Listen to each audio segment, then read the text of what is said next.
Shalom everyone! Kumusta po ang bawat isa? Muli tayo po ay nagpapatuloy na makinig at magbasa ng salita ng Panginoon. And I hope yung lagi po nating sinasabi na mas nakikita po natin yung bagong buhay na ipinagkaloob ng Panginoong Hesukristo sa atin at mas lalo po tayo naghahunger na uuhaw sa salita ng Panginoon. Amen? I hope na marami po tayong natututunan at naipapamuhay po natin yon sa pang-araw-araw po nating pamumuhay. So ngayon naman, yung pag-uusapan po natin is buo na ba yung pananampalataya po natin at pagtitiwala po natin sa Panginoong Hesukristo na tayo po na ba ay ligtas na. Amen? So kaligtasan pa rin yung pag-uusapan po natin ngayon. Pwede ba nating malaman na tayo po ba ay ligtas na?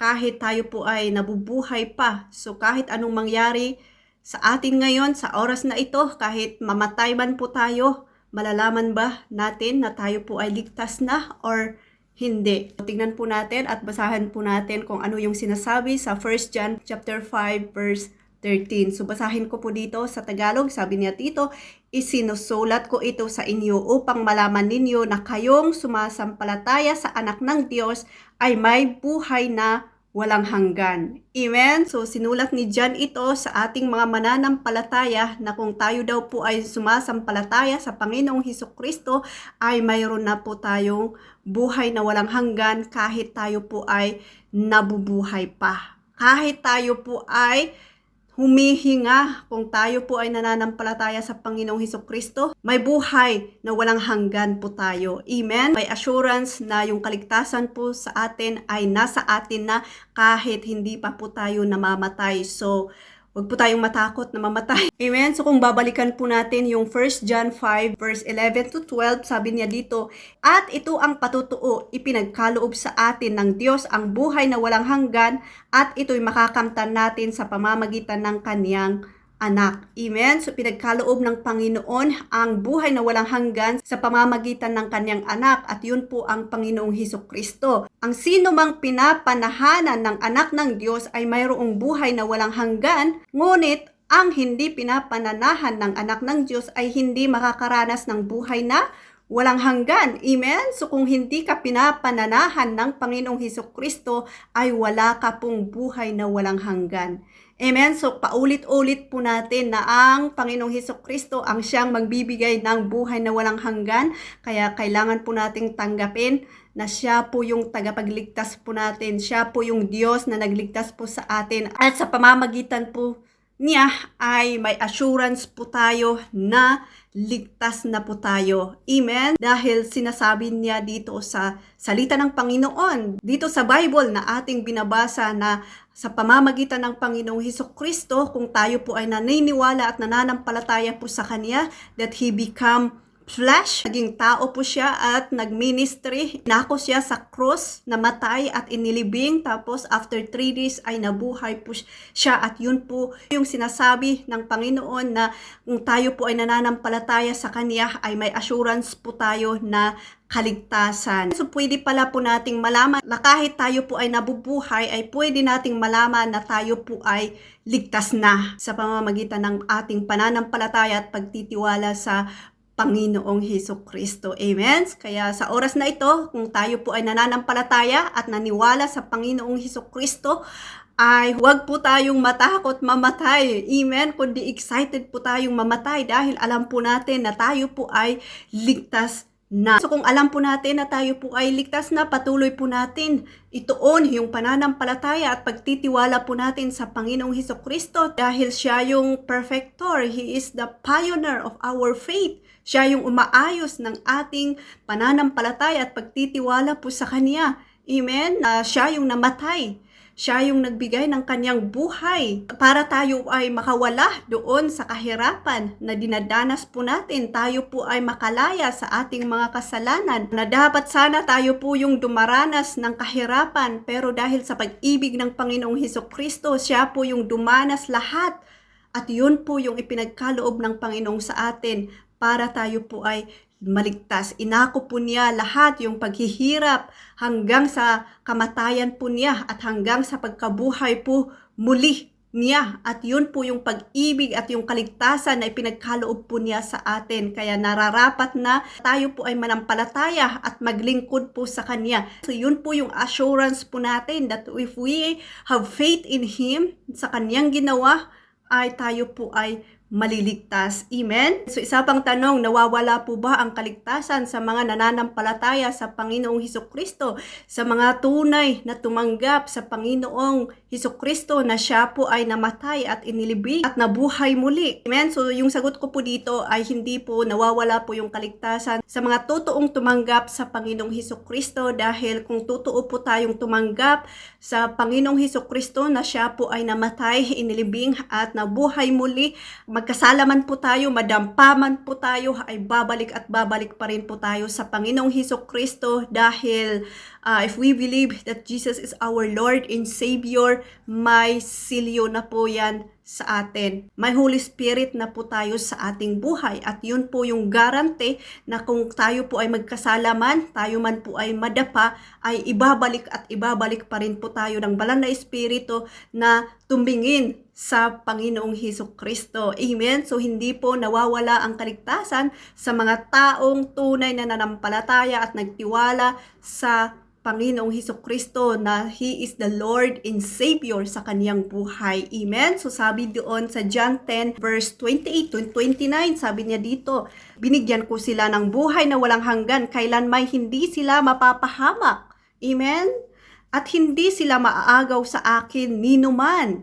Amen? So kung sino man po ang nakikinig sa salita ng Panginoon ay nabigyan po tayo ng buhay na walang hanggan at kailanman ay hindi po ito maaagaw ng kaaway. Hindi po ito maaagaw ng kanino man. Ang aking Ama na siyang nagbigay sa kanila sa akin ay lalong dakila sa lahat at hindi sila maaagaw ninuman sa aking Ama. Sa mga nakikinig ng salita ng Panginoon, sa mga nananampalataya sa salita ng Panginoon, at kailanman magkasalaman po sila, ay babalik at babalik po sila sa salita ng Panginoon, sa pananampalataya at pagtitiwala po nila sa Panginoon. Amen? What about sa mga hindi na bumalik, na akala po nila ay ligtas po sila, pero nung nagkasala po sila, hindi na po sila bumalik. Sa una pa lang ay hindi talaga po sila nanampalataya sa Panginoon na siya po yung tagapagligtas po nila sa kanilang buhay. Yun nga yung sabi ko po kanina na ang totoong nananampalataya at nagtitiwala sa Panginoon, kahit magkasalaman po yan at madapa, ay babalik at babalik po yan dahil may silyo na po siya ng banal na Espiritu. Amen? Kasi ang banal na Espiritu ay siya yung guarantee din po natin na tayo po ay tunay na nanampalataya sa Panginoong Hesukristo at magkasalaman po tayo or nadapaman po tayo, ay ang banal na Espiritu ang magbabalik po sa atin. Siya po yung tutulong po sa atin para ibalik po tayo sa pananampalataya at pagtitiwala po natin sa ating Panginoong Hesukristo. Isang example po dito na God is always waiting for us kung tayo po ay bumalik is yung prodigal son. Di ba? Yung prodigal son is hiningi po niya yung mana po niya sa kanyang ama at ibininta po niya. And then pumunta po siya sa isang lugar. So niwaldas niya yung pera na pinagbintahan po niya ng kanyang mana. At sa lugar na yon dumating po yung taggutom at naubos na rin yung kanyang pera. So naghirap po siya doon and hanggang sa wala na po siyang makain, hanggang sa kahit yung pagkain ng baboy ay kaya na niyang makain, kaya na niyang tiisin at kainin. At doon po niya na-realize na yung mga alipin ng kanyang ama ay masarap yung pagkain. Kaya na-realize niya na bumalik sa kanyang ama. At yun, tinanggap ng kanyang ama na super excited, super happy. Masaya yung kanyang ama sa kanyang pagbabalik. Amen? So nire-represent din po noon na ang ating ama na nasa langit, kung tayo po man ay nagkasala, ay He is always ready to welcome us. He is always ready to accept us. Kung tayo po ay nag-aas ng forgiveness, kung tayo po ay nag-aas ng repentance, at huwag na po tayong magkasala. So yun po yung pag-ibig ng Panginoon sa atin na kahit man magkasala man po tayo, kung tayo po ay bumalik po sa Kanya ay He is willing to always accept us. Amen? So yun, may mga tao naman po talaga na kahit nagsisimba po tayo, after that is hindi na po tayo bumalik sa Panginoon is una pa lang, hindi po nila naunawaan kung ano yung ginawa ng Panginoong Hesukristo sa kanilang buhay. Kaya nung nagkasala po sila ay hindi na po sila bumalik. Kaya napakahalaga po talaga sa atin bilang mananampalataya is maunawaan po natin yung ginawa ng Panginoong Hesukristo sa ating buhay at sa gayon ay mananahan yung banal na Espiritu po sa atin at siya yung tutulong po sa atin, siya yung magbibigay ng comfort po sa atin dahil ito po yung promise ng Panginoon na kung siya po ay babalik po sa Ama ay yung banal na Espiritu ang isusugo po niya na siyang mananahan po sa ating katawan, na siyang tutulong po sa atin na i-remind kung ano yung ginawa ng Panginoong Hesukristo. And yun nga po yung Holy Spirit, and our body is a temple of the Holy Spirit if we receive Jesus Christ as our Lord and Savior. Na totoo yung pagtanggap po natin, na unawaan po natin yung salvation na ipinagkaloob ng Panginoong Hesukristo, yung kaligtasan na ipinagkaloob ng Panginoong Hesukristo sa atin. Amen? Yung banal na Espiritu, yung tatak po natin na tayo na po ay pagmamay-ari ng Panginoong Hesukristo. Amen? Sabi dito sa 2 Corinthians 1:22 na patunay na tayo po ay nasilihan ng banal na Espiritu. Sabi niya dito, nilagyan niya kami ng kanyang tatak at pinagkalooban ng kanyang Espiritu bilang patunay na tutuparin niya ang kanyang mga ipinangako. Amen? So maganda dito sa English, sabi niya to, who has placed his mark of ownership. Amen? So yung pangako po niya ay yung banal na Espiritu na siya yung tatak po natin para pagmamay-ari na po tayo ng Panginoon. Ownership upon us, in who has given us the Holy Spirit in our hearts as the guarantee of all that He has in store for us. Amen? Ito po yung guarantee po natin na tayo po ay nasa kay Panginoong Hesukristo if we believe in Him. Kung magkasalaman po tayo bilang mananampalataya, ang banal na Espiritu ang magbabalik po sa atin sa ating pagtitiwala at pananampalataya po sa ating Panginoon. Amen? Kaya napakahalaga po talaga, hindi po tayo magdadirect sa banal na Espiritu kung hindi po natin natanggap ang Panginoong Hesukristo. Amen? Hindi po magdadirect ang banal na Espiritu na manananahan po sa ating katawan kung hindi po natin natanggap at naunawaan yung pagkamatay ng ating Panginoong Hesukristo, na siya yung assurance po natin na ang banal na Espiritu yung nananahan po sa ating katawan, na siya din po yung assurance na tayo po ay ligtas na at kung magkasalaman po tayo, maibabalik pa rin po tayo sa pangalan ng Panginoong Hesukristo. Grabe yung regalo ng Panginoon sa atin na hindi po natin pinaghirapan yung kaligtasan po natin, na kahit mamatay man po tayo, if we believe Jesus Christ as our Lord and Savior, and the Holy Spirit is the guarantee that we are saved. Dahil sa ating pananampalataya sa Panginoong Hesukristo, ay hindi na po tayo matatakot sa kamatayan. Hindi na po tayo matatakot anuman po ang mangyari po sa atin, kahit sufferings, hindi na po natin yan kinakatakutan dahil alam po natin na ang Panginoong Hesukristo ay nasa atin. Yung banal na Espiritu ay nasa atin. Amen? Sinabi doon sa Hebrew 2:15, pinalaya tayo sa takot sa kamatayan. Amen? Dahil sa pananampalataya po natin, ay napalaya tayo sa takot sa kamatayan. So even death, even sufferings, hindi na po tayo natatakot dahil sa ginawa ng Panginoong Hesukristo, dahil mayroon na po tayong buhay na walang hanggan, na kahit nahabubuhay pa tayo, kahit sa oras na ito, pwede po tayong mamatay, ay hindi po tayo matatakot dahil may assurance na po tayo na may buhay na walang hanggan po tayo na ipinagkaloob ng Panginoong Hesukristo. Pero kung gayon, kung alam po natin na ligtas po tayo and we are still healthy, ay wag muna tayong mamatay. Amen? Dahil sabi din ni Apostol Pablo, kahit gusto po niya na mamatay, pero yun po ay personal interest po niya. Pakinabang po niya yun. Pero kung patuloy na mabubuhay po siya, marami pong makikinabang sa kanyang buhay. Dahil maglilingkod po siya sa glory ng Panginoon. Now, ay ganun din po tayo habang tayo po ay nabubuhay at alam po natin na tayo po ay ligtas. Kung darating man mo yung sufferings, ito po yung weakness ko. Kung dumarating yung suffering sa akin, Lord, kunin mo na ako. Pero yun, niremind po ako doon na kung tayo po ay humihinga at malakas pa, then we have to serve the Lord. Kasi marami pong makikinabang sa ating buhay. Especially kung sinishare din po natin yung kaligtasan na tatagpuan po natin. Huwag po natin sarilihin yung kaligtasan na natagpuan po natin sa Panginoong Hesukristo. Dahil ang plano ng Panginoong Hesukristo, kaya tayo po ay niligtas, ay lahat ng tao ay maligtas, then every tongue will confess that Jesus is Lord for the glory of our Abba Father. Amen? Lahat ng tao ay manampalataya at maligtas sa pangalan ng Panginoong Hesukristo. Yun po yung gusto ng Panginoon sa atin. Dahil nga po, dahil sa kasalanan, tayo po ay nahiwalay po sa ating Panginoon. At dahil din po sa pag-ibig po niya, ay tayo po ay naibalik sa pakikipagrelasyon po sa ating Abba Father, dahil sa ginawa ng ating Panginoong Hesukristo. Yun po yung kaligtasan, yun po yung the essence of gospel na ipinagkakaloob niya po sa atin. Amen? So, huwag po muna tayong mamatay. Amen? So, dumating man po ang pagsubok, huwag muna nating hilingin na mamatay. Pero actually, yun po yung hinihingi ko pag ako po ay nagsasuffer. I'm just honest to the Lord. But God is so good to me always.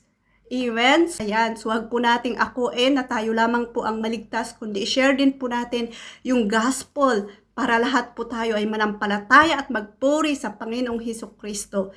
And kung tayo din po ay naligtas na, huwag po natin i-abuse yung grace ng Panginoon. Hindi po yung, Lord, your grace is enough. So dito muna ako. Total, mapagmahal ka naman. So, mananatili po ako dito sa kasalanan. Hindi po yun yung command ng Panginoon dahil yung grace na ipinagkaloob po sa atin, it has power to overcome sin. It has power to overcome worldly things into our life at sumunod po tayo sa Panginoon. Yun po yung command ng Panginoon. Hindi po yung pag-abuse ng pagmamahal at grace, yung biyaya ng Panginoon, yung pananatili po natin sa gusto ng laman natin. Amen? Dahil yung grace at pagmamahal po ng Panginoon, it has power to overcome sin at makasunod po tayo sa Panginoon. Amen? So napakaganda yung plano ng Panginoon po sa atin na binigay niya yung buhay na walang hanggan po sa atin para makasunod po tayo sa Kanya. And if we are sharing the gospel, dumadami at dumadami po tayo. Amen? Kahit sa online man po yan, nating ginagawa, the Lord is moving to each and everyone. Amen? Sabi nga, the more na we are spreading the word of God, the more the Holy Spirit is moving. Di ba? Ang Panginoong Hesukristo ay salita. So yung salita is Jesus Christ. So kung hindi po natin pinapahayag yung salita, which is the Lord Jesus Christ, the Holy Spirit will not move. Dahil kailangan ang salita in that the Holy Spirit will move also.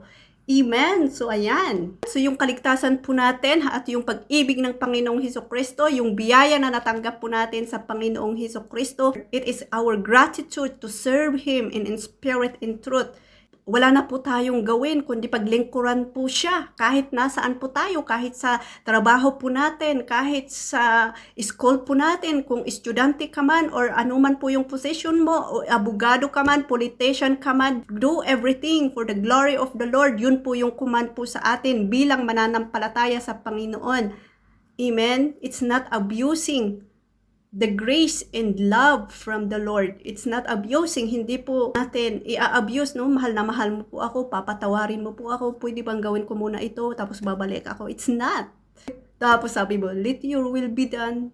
No, hindi po yun ang command ng Panginoon.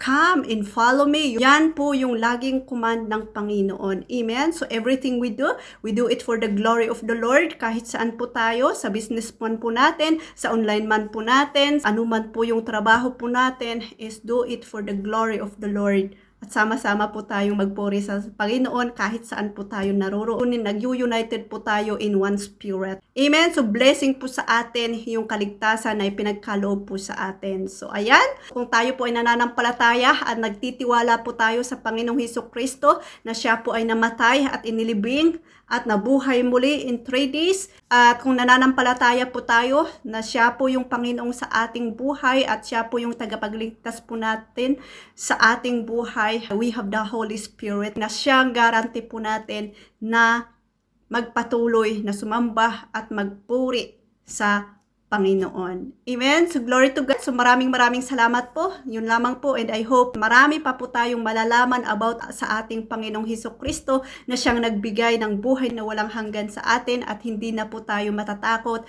sa anumang mangyari sa ating buhay kahit yung kamatayan. Amen? So glory to God. Maraming salamat. Shalom and see you again to my next video. Bye-bye. God bless.